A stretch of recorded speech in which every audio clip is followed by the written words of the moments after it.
रामचरितमानस प्रथम सोपान बालकांड। सुनि समुझहि जन मुदित मन, मज्जहि अति अनुराग। लहै चारि फल अछत तनु, साधु समाज प्रयाग। जो साधु समाज में उपदेशों को आनंद मन से सुनकर समझते हैं, वे मानो प्रयाग से अधिक प्रेम के साथ स्नान करते हैं। और वे इन चारों फल अर्थ धर्म काम और मोक्ष शरीर रहते पा लेते हैं। मंजन फल देखिए तत्काला, काक होई पिक बकऊ मराला। वर्णित तीर्थराज में स्नान करने का फल तत्काल देखने को आता है कि कौआ कोयल हो जाता है और बगुला हंस हो जाता है। कहने का तात्पर्य यह है कि कटुवादी मधुरभाषी और हिंसक अहिंसक हो जाता है। सुनी अचरज करई जन कोई, संत संगति महिमा नहीं गोई। यह सुनकर कोई आश्चर्य न करें, क्योंकि सत्संग की महिमा छिपी हुई नहीं है। वाल्मीकि नारद घट जोनी, निज निज मुख निकही नित्य होनी। वाल्मीकि नारद अगस्त्य मुनि ने अपने अपने होने की कथा अपने अपने मुख से कही है।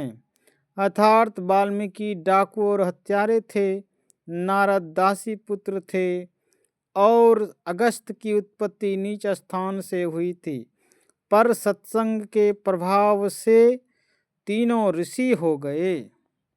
जलचर थलचर नवचर नाना, जे जड़ चेतन जीव जहाना। संसार में जल में चलने वाले, धरती पर चलने वाले एवं आकाश में चलने वाले जितने जड़ और चेतन जीव है, मति कीरति गति भूति भलाई। जब जेहि जतन जहाँ जेहि पाई। बुद्धि यश मुक्ति ऐश्वर्य और भलपनशीलता जब कभी जहाँ कहीं जिस किसी उपाय से जिसने पाया है, सो जानब सत्संग प्रभाव। लोक कहूँ वेद न आन उपाऊ। वह सत्संग के प्रभाव से हुआ जानना चाहिए। लोक और परलोक वेद में इसके मिलने का दूसरा उपाय नहीं है। बिनु सत्संग विवेक न होई, राम कृपा बिनु सुलभ न सोई। बिना सत्संग के सारा सार का विचार नहीं होता है और राम की कृपा बिना वह सत्संग आसानी से नहीं मिलता है।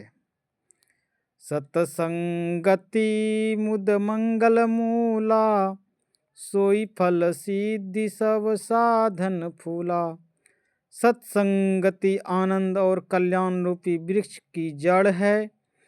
उसी वृक्ष का फल सिद्धि है और सब साधन उस वृक्ष के फूल है। सठ सुधरहि सत्संगति पाई, पारस परसि कुधातु सुहाई। अर्थात सत्संग पाकर दुष्ट आदमी इस तरह सुधर जाते हैं, जिस तरह पारस से कुधातु लोहा छूकर सुहावना यानी सोना हो जाता है।